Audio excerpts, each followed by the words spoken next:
పూరాలోకల్ 2026 మే లేదా జూన్లో గ్రేటర్ హైదరాబాద్ ఎన్నికలు జరగనున్నాయి. వార్డుల డీలిమిటేషన్ పై అభ్యంతరాలు, సలహాలు స్వీకరించేందుకు జీహెచ్ఎంసీ సిద్ధమైంది. విలీనం తర్వాత వార్డుల సంఖ్య 300కి పెంచుతూ రాష్ట్ర ప్రభుత్వం నోటిఫికేషన్ విడుదల చేసింది.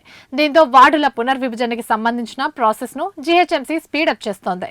ఈ నేపథ్యంలోనే ప్రజల నుంచి అభ్యంతరాలను, సలహాలను స్వీకరించడానికి సర్కిల్ ఆఫీసులు, జోనల్ ఆఫీసులు, హెడ్ ఆఫీసులో స్వీకరణ కేంద్రాలను ఏర్పాటు చేశారు. విలీనానికి సంబంధించిన హడావిడి చూస్తుంటే వెంటనే గ్రేటర్ ఎన్నికలు నిర్వహించేందుకు ప్రభుత్వం సిద్ధంగా ఉన్నట్లే కనిపిస్తుంది. ఇటీవల జరిగిన జూబ్లీహిల్స్ ఉప ఎన్నిక తర్వాత అధికార పార్టీ జోష్లో ఉంది. ఇదే ఊపులో గ్రేటర్ ఎన్నికలు నిర్వహించాలని భావిస్తున్నట్టు తెలిసిందే. రాష్ట్రంలో కాంగ్రెస్ అధికారంలోకి వచ్చిన తర్వాత ప్రస్తుతం విలీనమైన ప్రాంతాల్లో ఇతర పార్టీల క్యాడర్లు చాలా వరకు అధికార పార్టీలోకి చేరాయి. ఇది కూడా తమకు కలిసొస్తుందని అధికార పార్టీ నేతలు భావిస్తున్నారు. గ్రామ పంచాయతీ ఎన్నికలు పూర్తయిన వెంటనే గ్రేటర్ ఎన్నికలు జరిగే అవకాశం ఉన్నట్లే తెలుస్తుంది. వార్డు పునర్విభజన పూర్తి కాగానే రిజర్వేషన్లు ప్రకటించి ఎన్నికలకు వెళ్లే అవకాశం ఉంది. అంతా అనుకూలంగా ఉంటే వచ్చే ఏడాది మే లేదా జూన్లో గ్రేటర్ ఎన్నికలు జరిగే ఛాన్స్ ఉన్నట్టు తెలుస్తోంది.